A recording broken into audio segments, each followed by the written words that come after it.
So, as we approach the new year, I invite you to set aside the traditional resolutions that we often break within 24 hours and to just open your heart to the divine whispers that hold the key to your journey for 2024.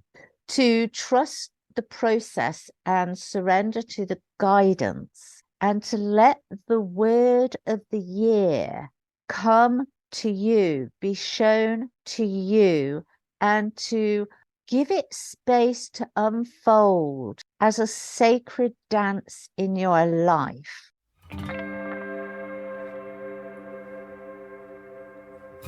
Welcome to Spiritual Midwife, the podcast that tenderly guides you through the transformative journey of spiritual awakening and personal development towards the ultimate destination of soul sovereignty.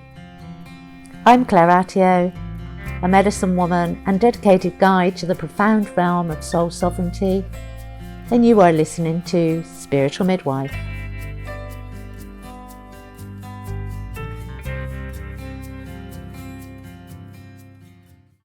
Hi, beautiful souls, and welcome to another episode of Spiritual Midwife. I'm so grateful to be sharing this space with you as we approach the threshold of the holiday season and moving into the new year of 2024.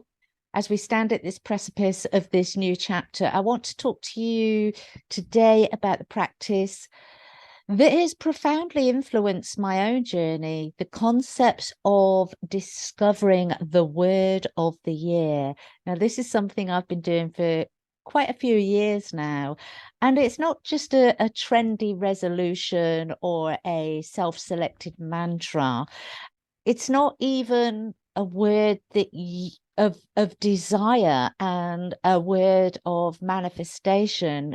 It's a very sacred process and an intuitive process. It involves receiving a word from the divine during deep meditation, a word that will encapsulate the energies and lessons destined to unfold in the coming year.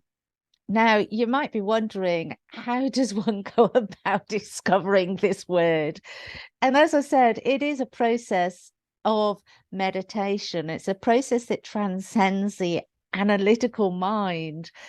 It's an energy, it's a vibration that we call into ourselves to gain that deeper connection, first of all, and to gain that deeper inner understanding of ourselves. And I stumbled upon this practice a few years ago, and honestly, the accuracy and the resonance it has held for me personally has been off the charts. It's been nothing short of absolutely remarkable.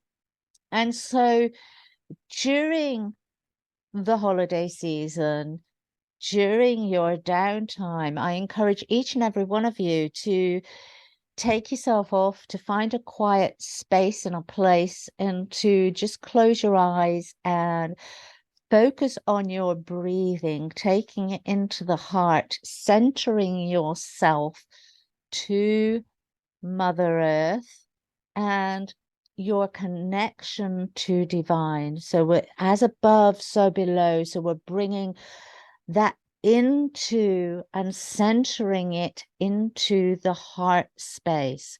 And as you immerse yourself in that stillness, you open your heart to receive the guidance from the divine.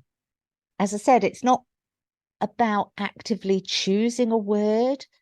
It's about listening or seeing or knowing. It's attuning to your intuition to take the guidance from divine, surrendering to the energies that surround you and allowing a word to emerge organically.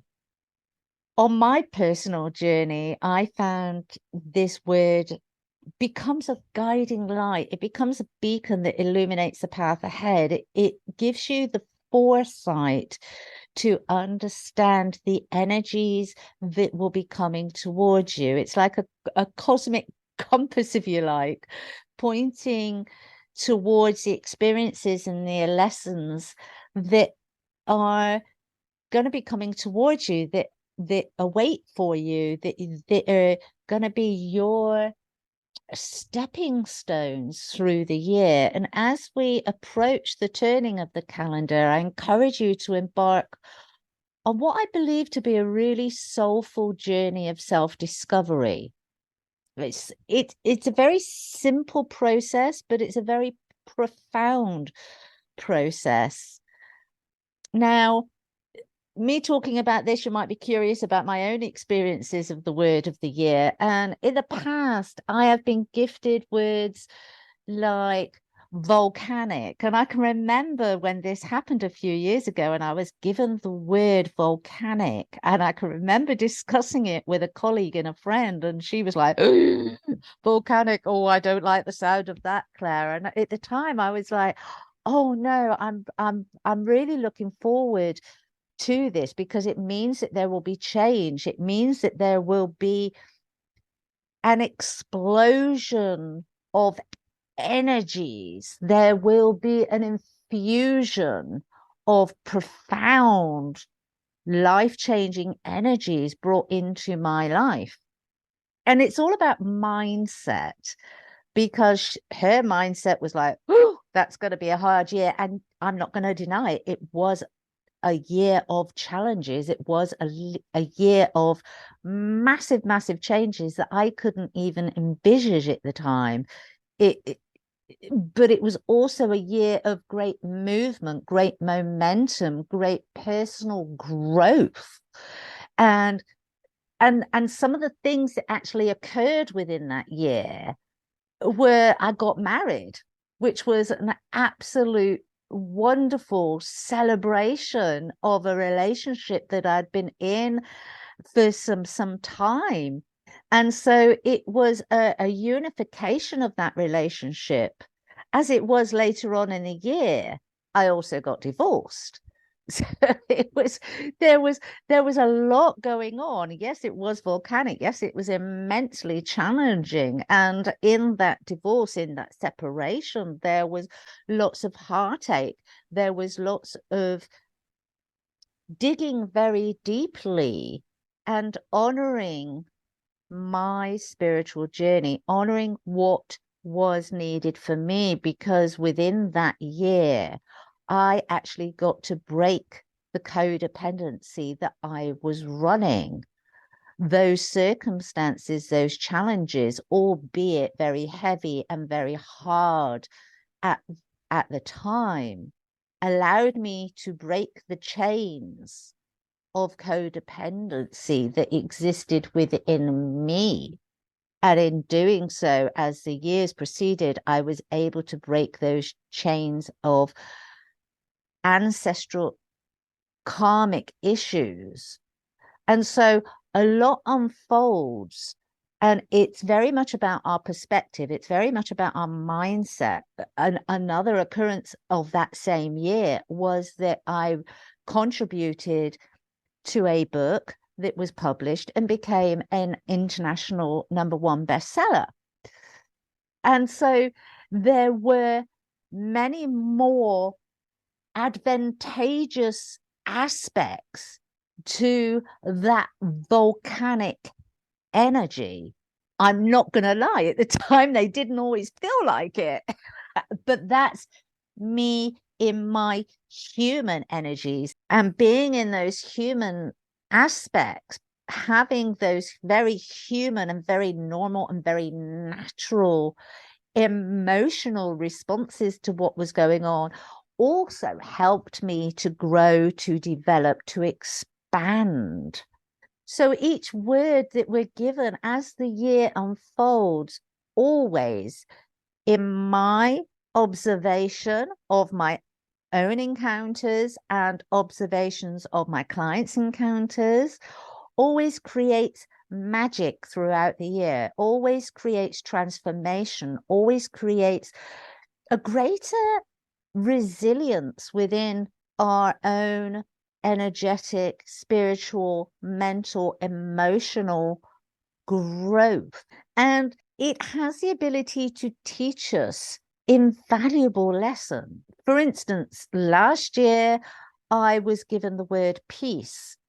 Now, for all intents and purposes, if anybody looked at my life and what was going on energetically, spiritually, what was being thrown at me because of the growth I was going through and how that was triggering many people around me, people would be thinking that I wasn't peaceful, but being given the word of peace allowed me to anchor into that energy before the year started, allowed me to focus my energies on remaining in peace, teaching myself how to not become involved in the exterior chaos that was being created, how not to become involved in the projections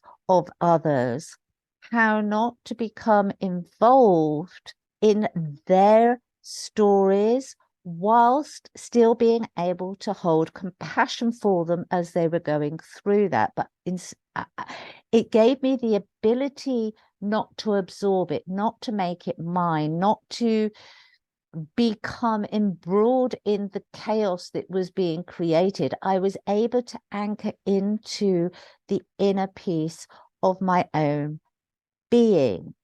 I was able to become that eagle, as it were, with that higher perspective.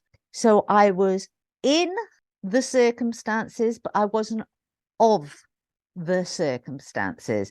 And if you can get yourself to that space, I have to say it's absolutely magical, because it allows you to be caring, it allows you to be compassionate, it allows you to hold space without giving from your own reserves of energy. What you're able to do is you're able to center yourself, anchor yourself in your own peace, in your own sovereignty, in your own knowing, and to draw down loving, compassionate energy that you can push out into your environment to help those. And you don't have attachment to the outcome, because it's for them. If they want to take in that energy and they want to do that work and they want to get themselves into a better space and place, then you have pushed out that energy to help them, to assist them, but you don't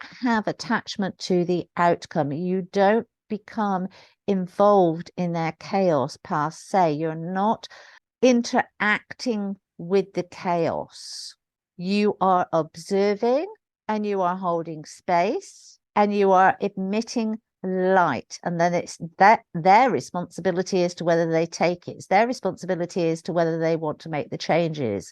It's their responsibility to do the work for themselves. But it's when I say responsibility, you're just offering that light, you're offering that energy. There is no attachment. There is no attachment for yourself, and there is no attachment to what they do with it. And with that lack of attachment, there is no judgment. You can observe and hold people in love, no matter what they are trying to project.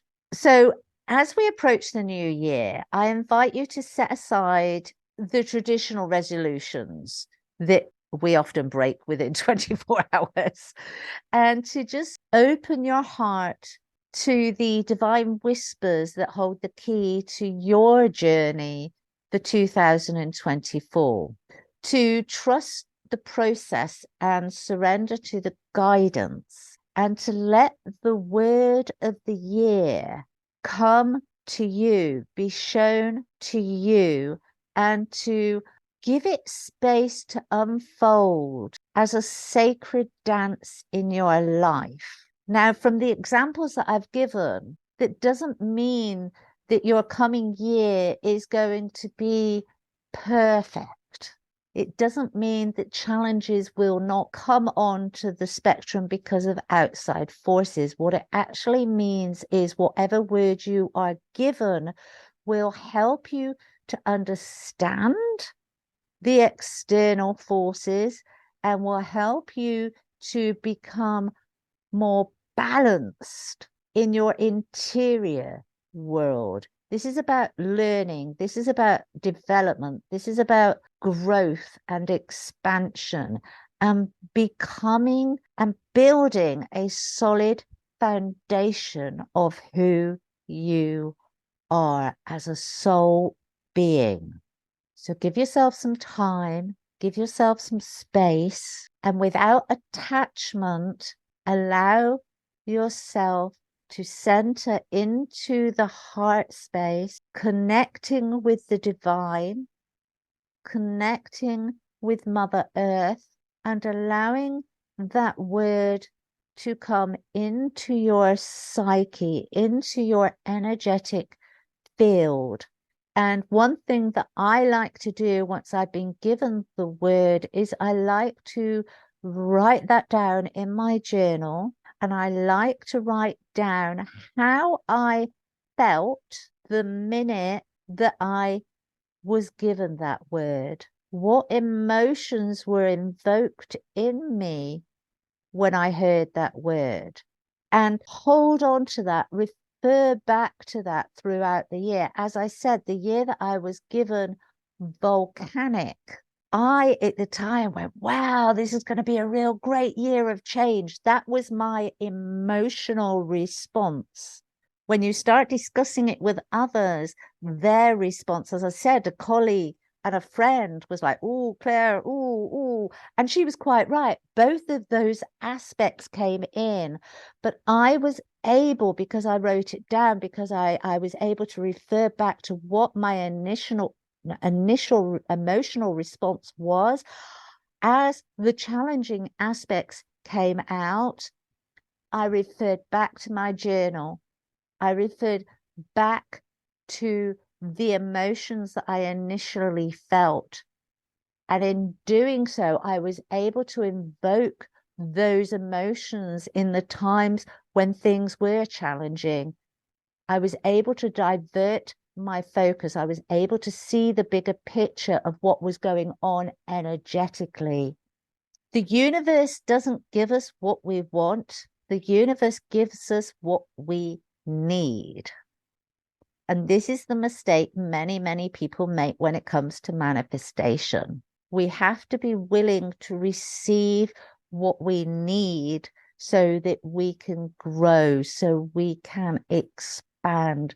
And so with the word of the year, yes, it is cosmically destined.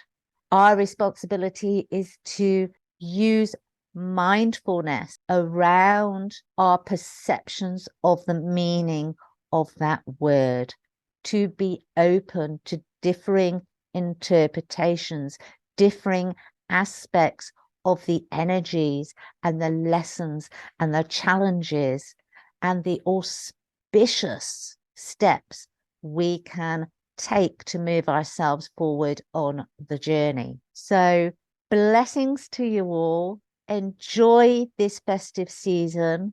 Please remember in your festivities to hold yourselves in gratitude, to have compassion. Not everybody enjoys this time of year. Not everybody has got somebody to share it with. Keep an eye out for your neighbors. Put an extra place at your table if there is somebody in your neighborhood that is alone. Don't have any attachment as to whether they will actually take you up on the invite, but extend that hand of compassion and give yourself some time over the holiday season to take and establish and understand the energies that are coming towards you in this new year from connecting and asking to be given your word of the year. Until the next time, remember you are a beautiful soul on a magnificent journey. Let your path be illuminated by the divine wisdom from within. Blessings to you all. I shall see you in the new year. You have been listening to Spiritual Midwife. Until the next time, bye bye.